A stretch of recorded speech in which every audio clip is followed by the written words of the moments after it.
Bonjour à toutes et à tous et bienvenue dans ce nouveau tutoriel Illustrator gratuit dans lequel aujourd'hui nous allons apprendre comment à partir d'une forme polygonale vous allez pouvoir venir réaliser, comme vous le voyez à l'écran, des formes abstraites assez sympathiques qui vont vous donner ici des impressions de profondeur. Ce tutoriel est pensé pour tout niveau, sachez-le. Avant de commencer, je tenais à rappeler que si vous trouvez que je parle un petit peu trop vite lors des vidéos, sachez que ce soit sur tuto.com ou sur YouTube, les deux endroits où vous pouvez retrouver cette vidéo, il est possible de modifier le rythme de mes paroles. Pour cela, vous avez un bouton dans les paramètres sur YouTube et en cliquant sur le petit 1 sur tuto.com qui vous permettent d'accélérer le rythme de la vidéo, si vous trouvez que je fais trop lentement, ou bien de le réduire jusqu'à 0,5, donc c'est-à-dire de moitié, pour pouvoir m'entendre parler beaucoup plus lentement, mais aussi pour pouvoir voir la souris être ralentie.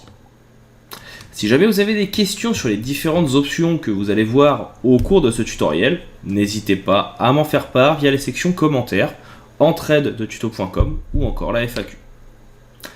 J'espère que ce tutoriel vous permettra de mieux comprendre certaines options d'Illustrator et de vous améliorer dans son utilisation. Je vous souhaite un bon visionnage et je vous dis à tout de suite.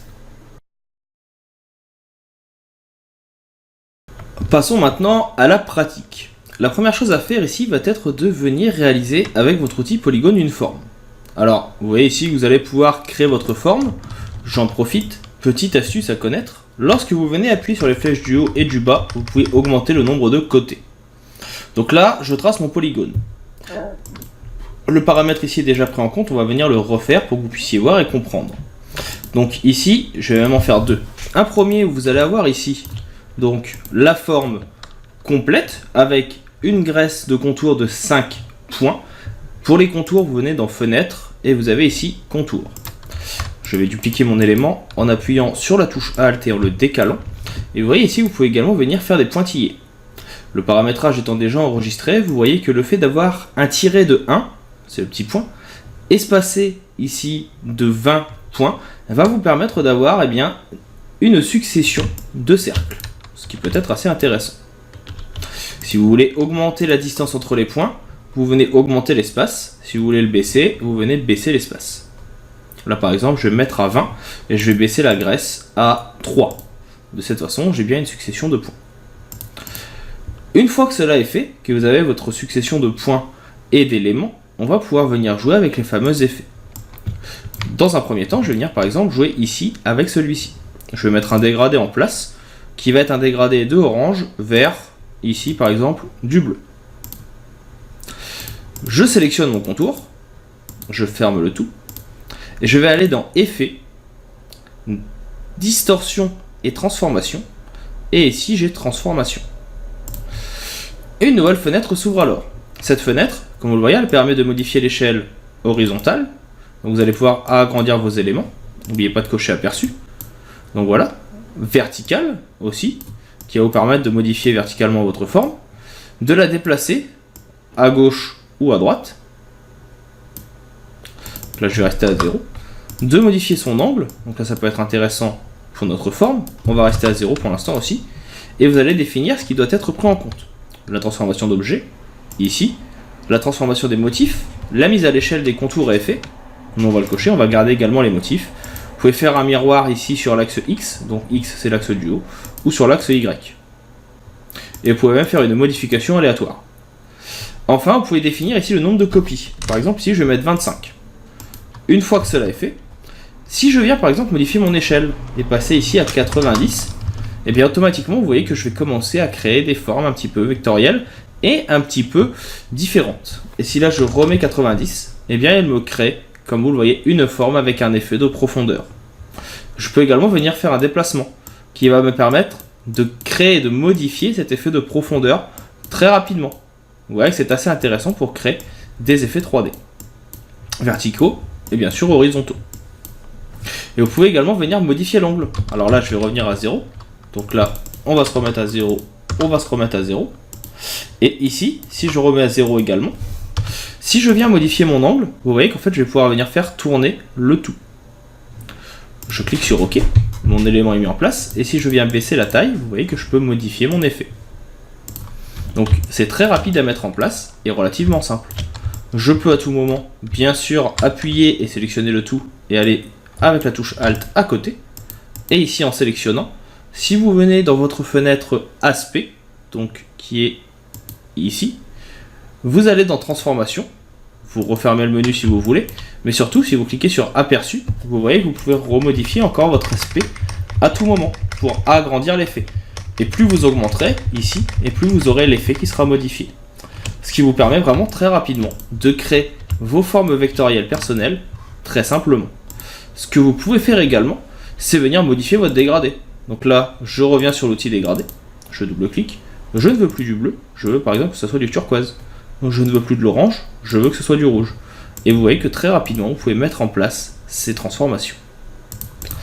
Maintenant, imaginons que nos contours ne soient plus ici uniquement avec cette forme, mais que ce soit des cercles.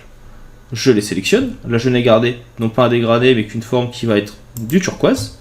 Je vais faire Effet, Distorsion et Transformation,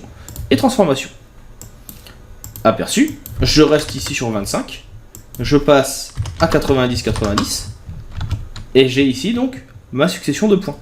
Si vous mettez 80-80, vous voyez ici qu'il y a plus d'espacement. Ça va modifier cet effet. On peut déplacer ici par exemple de quelques pixels et augmenter ici le rendu. Et on va pouvoir venir créer notre vortex personnalisé dans la forme. Comme ici on a un déplacement latéral, vous voyez que eh bien, ça ne se mélange pas. Par contre, si je remets à 0, que j'augmente ici le pourcentage, on va avoir notre effet de nébuleuse qui va être un petit peu plus important. Ici on va repasser à 90 et 90. Hop là. Donc je fais un CTRL A 90. Et là, si je tourne un petit peu le tout, vous voyez que je peux avoir des effets de nébuleuse un petit peu plus intéressantes dans ma composition. Et je peux bien sûr venir modifier encore une fois le tout. On peut augmenter le nombre ici de rotations. On peut augmenter également le nombre de copies. Plus il y aura de copies, et plus normalement il y aura donc de profondeur dans nos éléments. Donc là par exemple, si je ne mets que 2 copies, voilà, vous n'avez que les 2 premières lignes. Si je vais plus loin, que j'en mets 25, comme on l'avait juste avant, on a une grosse profondeur. Si je mets 80, on aura encore plus de détails dans le fond. Et ça sera visible si par exemple je viens justement modifier mon élément. Là vous voyez qu'en modifiant la verticalité, je peux obtenir d'autres effets. Là, je vais revenir à 0, je vais rester à 25 et je vais cliquer sur OK. Là, on a fait le test uniquement avec 3 formes, mais il est tout à fait possible d'essayer avec d'autres formes que celle-ci. Par exemple, pourquoi pas essayer avec une forme qui serait triangle. Donc je viens baisser jusqu'à avoir un triangle. Je vais reprendre ici mon dégradé. Effet, déformation, transformation. Je déplace. Je coche bien sûr l'aperçu et je me mets à 25. Et ici, on va juste passer encore une fois à 90, 90. Et ici, encore une fois, le même effet peut être mis en place. Sauf que là, forcément, vous voyez que votre élément va sortir de la zone centrale. Donc ça peut être intéressant, mais ça sortira forcément de ce que vous avez mis en place, sauf si vous ne faites qu'une légère déformation. Je clique sur OK, je peux venir zoomer. Et ici, vous voyez que vous avez donc votre effet qui se met en place. On va modifier ici le bleu, se remettre sur du turquoise, et on a notre effet. Et rien ne vous empêche par la suite, par exemple, de venir faire ici, eh bien, une distorsion ou une transformation d'autres éléments. Je sélectionne mon polygone et je le duplique, et je peux très bien venir le faire tourner sur lui-même pour créer mes formes personnalisées très rapidement. Je sélectionne les deux, je fais un CTRL G pour les grouper, je duplique mon groupe, et encore une fois ici, hop, je peux venir créer des effets où je viendrai même changer la couleur, pourquoi pas inverser, je viendrai déplacer et créer mes propres formes. Donc très rapidement, c'est assez intéressant pour créer vos formes personnalisées. Voilà ce petit tutoriel sur comment créer des formes abstraites très rapidement et très intéressantes. Si jamais vous avez des questions, bien sûr, les sections entraide et FAQ de tuto.com sont toujours disponibles. La section commentaires de YouTube également, profitez-en. Je reste à votre disposition et je réponds en général dans les plus brefs délais. J'espère que cette vidéo vous a plu et je vous dis maintenant à bientôt pour d'autres tutoriels. Hop hop, ne partez pas si vite. Vous avez aimé la vidéo, l'astuce que vous avez vue vous a plu et vous a permis de vous améliorer dans le logiciel que vous suivez, Photoshop, Illustrator, InDesign, Affinity Photo ou que sais-je encore. Vous souhaitez aller un petit peu plus loin dans la découverte de ces outils et comprendre au mieux leur fonctionnement, voire même vous personnaliser dans certains domaines, l'auto-entreprise, comment développer votre auto-entreprise par exemple avec Photoshop, comment vous améliorer si vous êtes développeur, comment l'utiliser la suite Adobe si vous êtes illustrateur, ou que sais-je encore. Sachez que je propose également des vidéos sur tuto.com que vous pouvez retrouver avec le lien présent dans la description. Vous y retrouverez l'intégralité des vidéos gratuites du site, de la chaîne YouTube, mais également l'intégralité de mon catalogue de formations payantes. Il arrive régulièrement que je propose sur la chaîne YouTube, mais aussi sur les réseaux sociaux, des codes promo pour les avoir à moins cher, donc n'hésitez pas à les suivre pour pouvoir rester à l'affût des dernières nouvelles.